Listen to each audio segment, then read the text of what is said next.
Hello. Do you really need to avoid all types of fat if you have high cholesterol? What about eggs? Do they really increase cholesterol levels?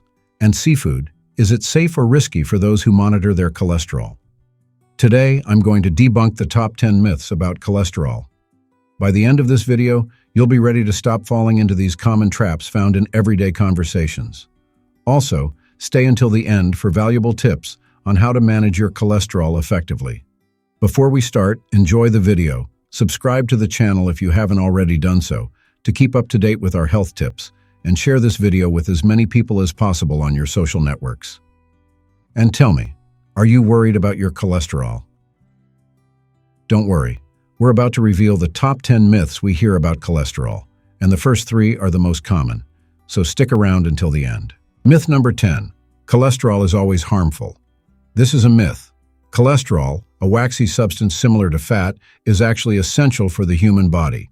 It helps in the formation of cell membranes, in the production of vital hormones such as cortisol and testosterone, and even in the synthesis of vitamin D. However, problems arise when there is an excess of cholesterol in the blood, mainly low-density lipoprotein, LDL, also known as bad cholesterol. High levels of LDL can lead to plaque buildup in the arteries, contributing to atherosclerosis. On the other hand, high-density lipoprotein, HDL, known as good cholesterol, helps remove cholesterol from the blood, transporting it back to the liver for processing and elimination. High cholesterol is considered one of the main risk factors for cardiovascular diseases, such as heart attacks and strokes. Myth number 9. Eggs and seafood, foods rich in cholesterol, should be avoided by those with high cholesterol. This is false. Eggs and seafood, such as shrimp, are indeed high in cholesterol. However, recent studies show that dietary cholesterol has little effect on blood cholesterol levels for most people.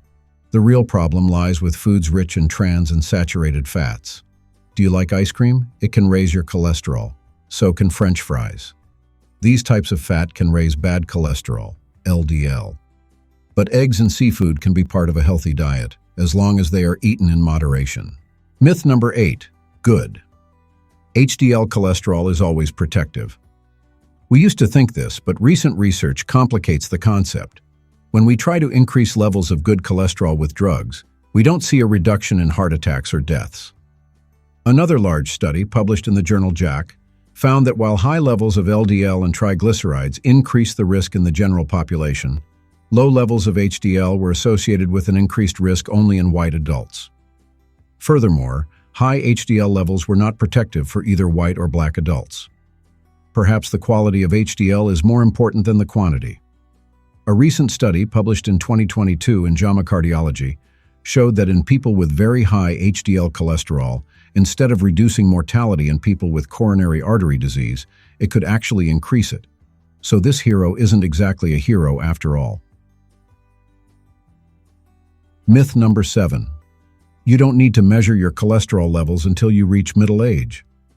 This is a myth that can delay important preventive action. Current recommendations emphasize the importance of starting to monitor cholesterol levels well before middle age.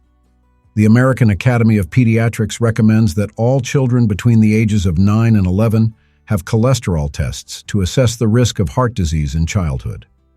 You might think this is an exaggeration, but it's not.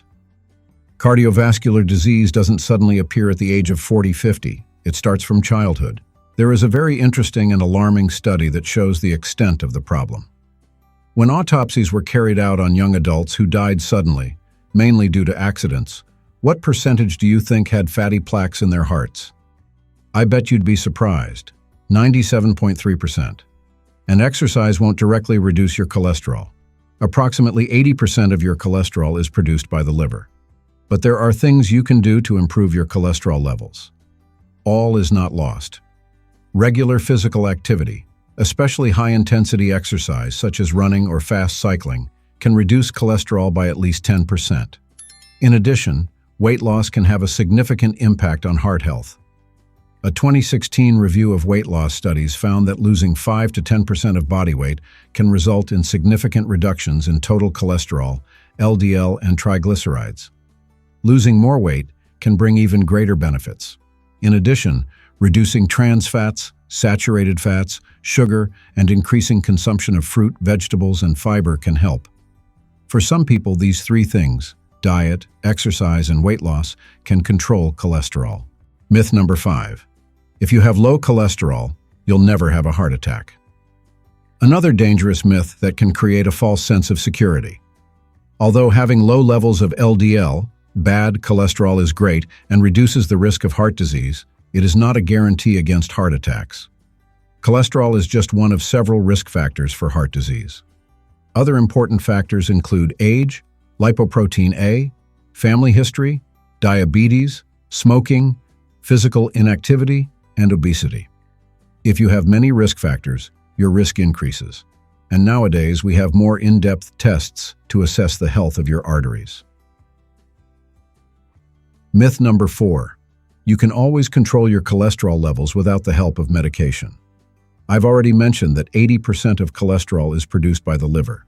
If you have familial hypercholesterolemia, a genetic disease that affects around 1 in 200 people, resulting in very high cholesterol levels and early heart disease, usually with LDL cholesterol above 190 mg/dl, medication is usually necessary.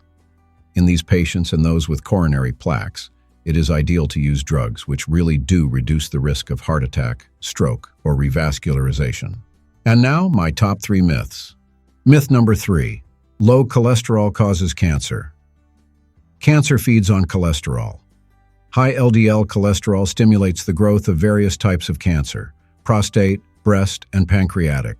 Sometimes a person's cholesterol was reasonable, around 200, and suddenly it dropped to 150. Questions arise. Have you changed your diet? No. Are you taking cholesterol medication? No. They had a huge tumor on their kidney.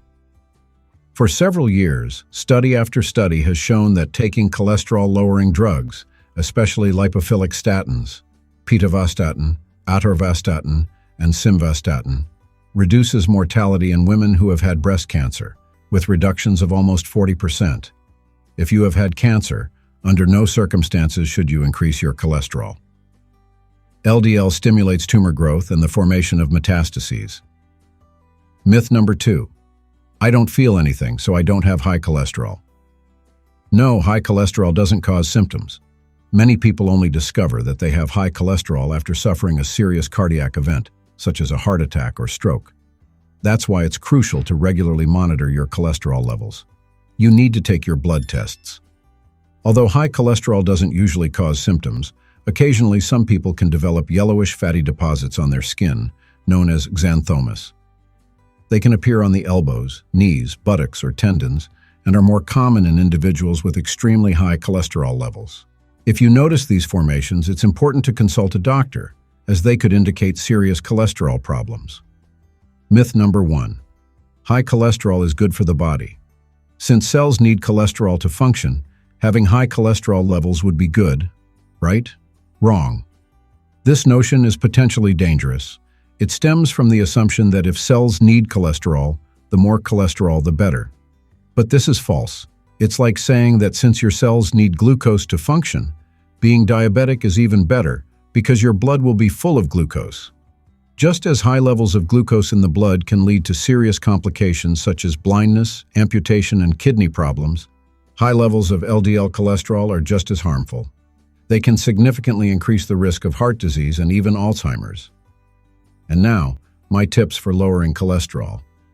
Eating well is crucial. First, you need to eliminate the bad stuff. What's bad? Trans and saturated fats.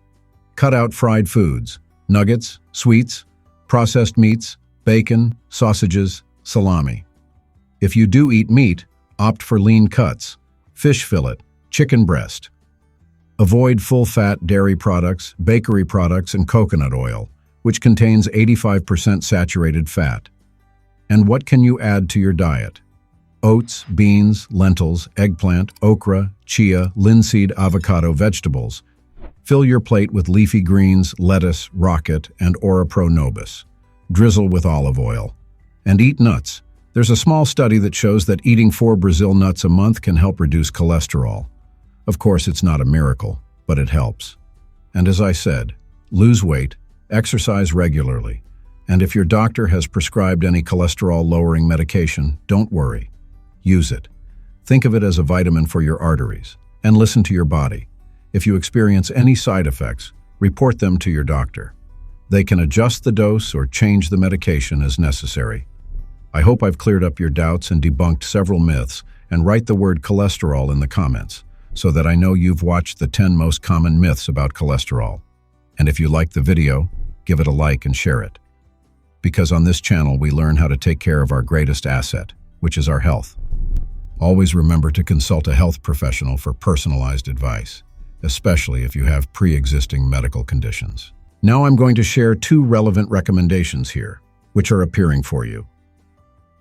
My video on what happens to your body when you start eating 2 eggs a day, and my video on the 7 foods to prevent and avoid stroke. Thank you very much for following me to the end, and may God bless us with health and life, and let's promote everyone's well-being together.